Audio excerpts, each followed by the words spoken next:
Chase me, Susie! Chase me! Good.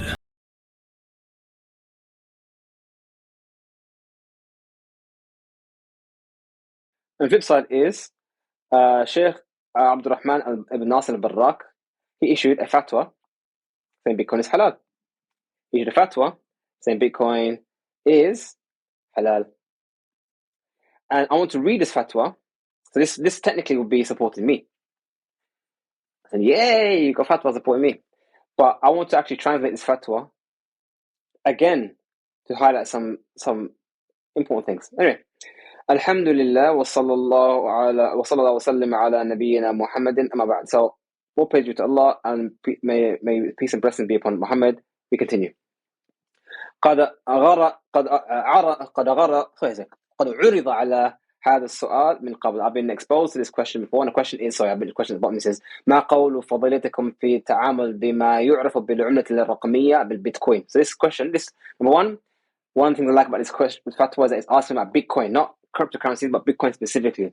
So it's asked, what's your view about interacting with Bitcoin? Cryptocurrency called Bitcoin. هل هي جائزة وهل يجب فيها الزكاة? So is it permissible and do you pay zakah? So Shaykh said, I've been asked this question before. وكنت توقفت في حكم التعامل بالعملة الرقمية. And I abstained initially from giving a view about interacting with cryptocurrencies. لما يذكر من مفاسد التعامل بهذه العملة, based on what was من الغرة, based on what was mentioned about the many harms in interacting with these kind of cryptocurrencies, from the issue of obscurity and obscurity in the transaction and whatnot, والجهالة, unsurety. ولكني, but I الآن, right now, أقول بالجواز, I say it's permissible. So the Shaykh said he abstained because of what he heard about it having gharar, obscurity and whatnot, but now he says it is permissible. Okay, why? فإن هذه المفاسد ليست من لوازم التعامل بهذه العملة, because these harms I mentioned are not necessarily a necessary part of the currency. The unsurety and the jahal, these things are not necessarily a part of the currency, the Shaykh is saying. بمعنى, meaning أن هذه المفاسد موجودة في جميع صور المعاملات بهذه العملة. As in, i.e. to say that, as in basically what he's saying is that it was presented to him that, or we said to him before, that these harms and these evils are present in all forms of transaction or interacting with this currency. وليس الأمر كذلك, but it's not that. That's not the case. So the Shaykh is actually saying here that there is a perception about the cryptocurrency that isn't real. So throughout this whole video, when I said the Shaykh's got a wrong perception, it's not me making a slight against the Shaykh. The Shaykh himself is saying that what's been said about Bitcoin is not actually accurate. وحينئذ, and based on that, فالحكم يدور مع علته. The rule hangs on the circumstance or the reason behind it, or the علة behind it.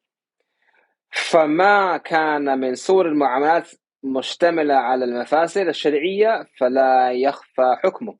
So any interaction with Bitcoin that actually contains haram activity, then obviously it's not obscure the hukum. If you're using Bitcoin to pay a prostitute, no doubt it is haram. There's no need for fatwa, it's clear. وهو التحريم, and it's haram. وما لا فلا, and if it's not have that added feature, property, then it's not haram. So straightforward, as you can see here, is what we've been saying from the beginning. كما هو الشأن في التعامل بسائر العملات, just like it's the same thing with all other currencies. And again, we had the same thing before when those who say it's halal. Let's say, look, the objections made about Bitcoin, we find those same things present in other things that are halal. ومما يرجح القول بالجواز, Shaykh said that it's present nothing. Anyway, so from that which makes him favor the opinion that it is permissible, is permissible. عندي, with me, أن هذه العملة ما دام لها غطاء عند من أصدرها فهو مقبولة. As long as it is backed by those who issue it, it is acceptable. Listen carefully. This is a fatwa for me, saying it's halal. But the Shaykh said clearly, if it has a backing by those who issue it, then it's acceptable. What do you mean by backing, Shaykh? Again, we see this issue of perception. Again, Bitcoin here is still, even though he says it's halal, he still perceives it as a fiat, where you issue it and you have to trust the issuer. As I said before, Bitcoin is a trustless system that doesn't require trust in someone. Anyway, لأنها حينئذ تشبه الشيكات المصدرة بمبالغ مجزأة على رصيد في حساب معروف يستحق ما في الشيك كل ما يحمله. So he said, now look at how he's visioning it. He says, like a check.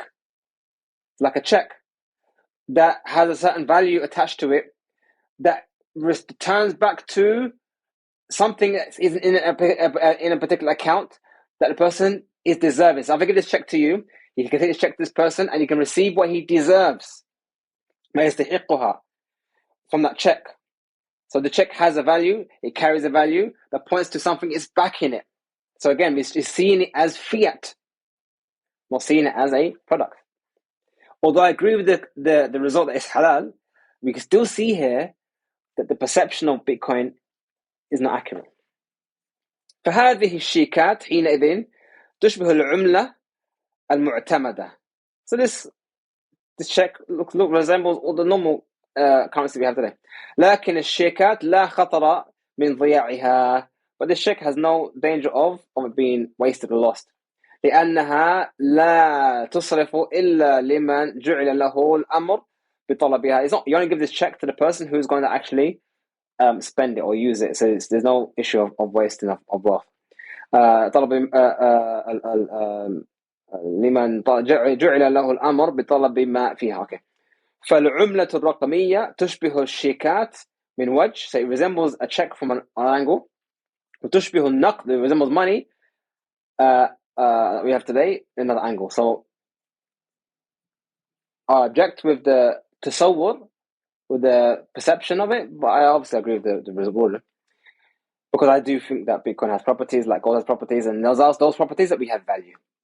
كما ذكر الخبراء, just like those experienced individuals, I guess financial experienced individuals, who say, أن هذه العملة الرقمية إذا حصل التوسع في إصدارها فلا بد أن تضطر الدولة إلى اعتبارها. So if this currency becomes acceptable, widely acceptable, then no doubt a government must accept it. And maybe this is what Shaykh Sulaiman al-Hayli is referring to when he said that they give a hukum on the future of the currency, not on its current. So he's saying here that if Bitcoin becomes more popular and governments eventually accept it, therefore it's acceptable. So based on its future anticipated acceptance, we accept it today. But like I said before, I object that it needs to be accepted by the government for it to be money, Islamically speaking. وَلَسْتُ أَدْرِي, and I don't know, هل كل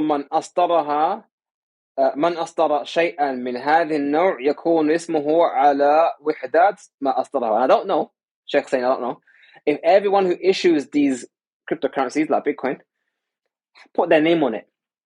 So you see, the Shaykh still sees the Bitcoin like fiat. What do you do with fiat? You issue it and you put the face of the king, on the face of the president, on the face of the leader on the money. So he still sees it as a fiat. وبديهي أنه لا بد أن يكون المصدر معروفا. No doubt the issuer must be known. So you see here, although the Shaykh has a different conclusion, Shaykh Sulaiman al-Hayli, it seems that from the back end, they still have the same perception of what Bitcoin is, as in like a fiat, whereby it's a trusted system, whereby you need to trust issuers. لأن الثقة بها يحمل ثقة بمصدرها, because the trust in this comes from the trust attached to the issuer. Listen carefully, everyone. The Shaykh said, because the trust in this cryptocurrency comes to the trust of the issuer, where you trust Vitalik Buterin to not mess up Ethereum. You trust Charles Hoskinson, do not mess up Cardano because they are fiat. They are issued by them. If Ripple issued Ripple coins, XRP, and you trust that then they're going to mess it up. Bitcoin is a trustless system. We don't trust anyone. As the saying goes, don't trust, verify. كما هو الشأن من سائر العملات, just like is the case with all other currencies. He even said the words himself. He says it's just like all other fiat currencies. So he sees it as just like fiat. وعليه فتجري فيها الأحكام التي تجري في العملات الجائرة أو جارية كالنقود الورقية. So he says the rules that apply to fiat currency applies to Bitcoin. It's the same thing. So he just says it's halal because it's just like fiat. I'm saying it's halal because it's more like gold.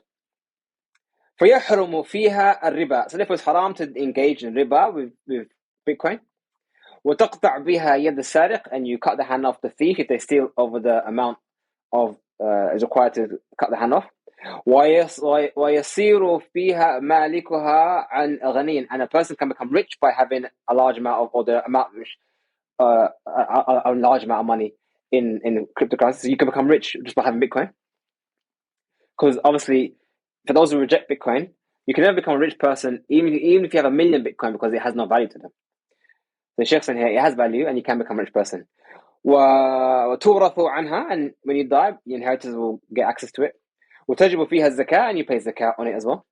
وإن كانت تختلف في ماهيتها وطريقة التعامل بها عن المعاملات التقليدية, even if it looks and behaves differently from the current fiat system. So I've given 2 fatwas of the Shaykh. One by Shaykh al-Ruhaili, and a very detailed 30-minute one, which ended up being longer than that, on why this is haram. And we gave commentary on that, and we demonstrated, hopefully clearly, that it's his perception about Bitcoin, how it works and how it functions, and how it is, and whatnot, and even of money and whatnot, is not accurate in my view. You can decide yourself if it's accurate, but I don't think it's accurate. And even we have an example here of a fatwa that says halal. Even with this fatwa, still it has a perception of Bitcoin as being like fiat, and based on that, it is what it is. So yeah, hopefully you've learned something today. And again, I did try to avoid doing a video like this. No doubt I'm going to be attacked by those who are just salty and just want to accept what they want to accept without looking at the facts. Hopefully people who watch this video, if you get to the end of the video even, watch the video, can consider what I say, factor in the information I've given. Don't trust, verify. If I say something is new to you, go and read up on it, go and check it up. I maybe even advise reading the book, the Bitcoin Standard or the Fiat Standard, see how our current fiat system works. When you understand how current paper money, fiat currency actually works, and then learn how Bitcoin works, I'm sure it'll be clear to you what I've just said here today. It's only when that's not clear where it's not clear. وصلى الله على نبينا محمد وعلى آله وصحبه أجمعين.